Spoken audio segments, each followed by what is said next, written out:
কালকে আমি সেম এভাবে বসে হাতের মধ্যে মেহেদি দিচ্ছি, তাই জন্য দেখেন আজকে ও সেম ভাবে কলম নিয়ে মেহেদি দিচ্ছে। এগুলো কোনো কথা?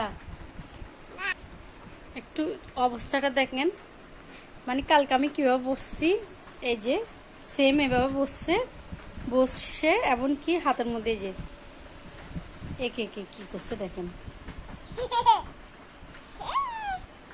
আবার হাসিও দিচ্ছে। এখন কি করা উচিত? একে মেরে হাড্ডি ভাঙিয়ে দেওয়া উচিত না?